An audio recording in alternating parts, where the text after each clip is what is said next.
And welcome to Long Live the Queen, where we talk about the women who made history. And by we, I mean the royal we, because it's just me. Today we're going to talk about Marie of Luxembourg.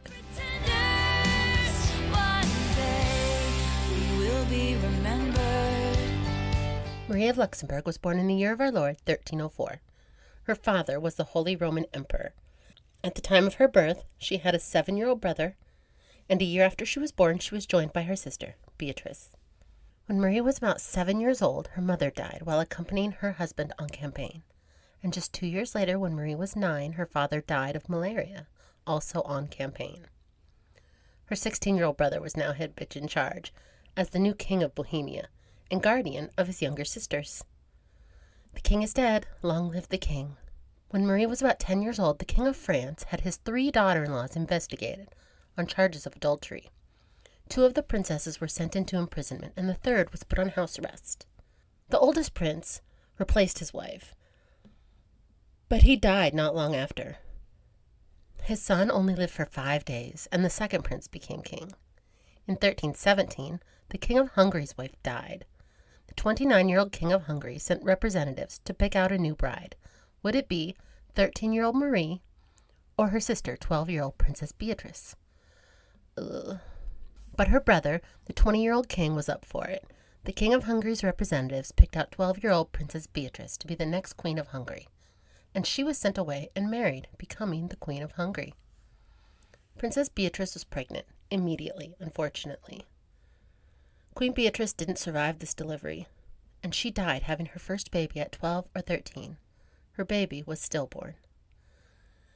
This likely would have been both sad and a bit terrifying for Princess Marie, who was about 15 and still unmarried, but not for long. 3 years after the death of her younger sister, Marie was married at the age of 18. Her brother may have rethought what happens when you send a 12-year-old to be married.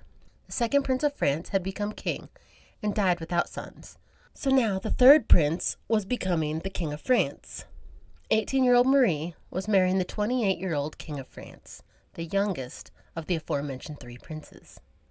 King Charles was in a bit of a pickle. His wife was in prison for adultery, and he had just received an annulment from the new pope. He needed a new wife, stat.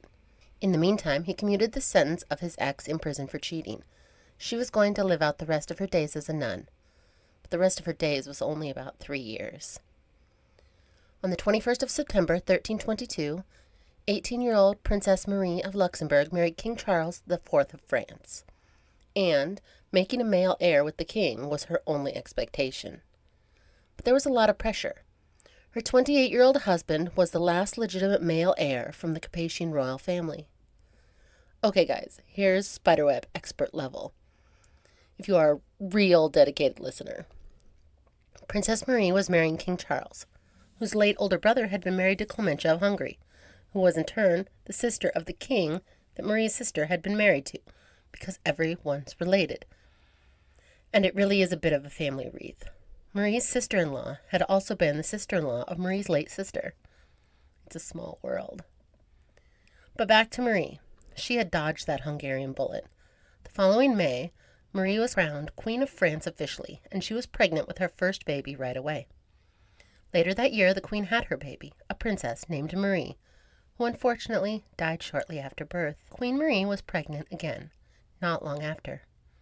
While pregnant, Marie was traveling to Avignon with King Charles to visit the Pope when she fell out of the bottom of the coach. Get it together, France! As a result, she went into labor and had her child, a boy named Louis, who was born premature and died several hours later. Queen Marie died on the 26th of March, 1324. She died, just like her sister, from complications from childbirth at the age of just 19 or 20. And that is where I'll leave it for now. What did you think of Marie of Luxembourg? Was it a sad ending, guys? Was it the curse of the Templars? Because fate is hitting the Capetians hard. King Charles is still the last Capetian heir. The Valois were getting very close to the throne. You can share your thoughts with me at longlivethequeenpodcast@gmail.com or on Facebook or Instagram at Long Live the Queen Podcast. Long live to all the queens out there, and until next time, bye.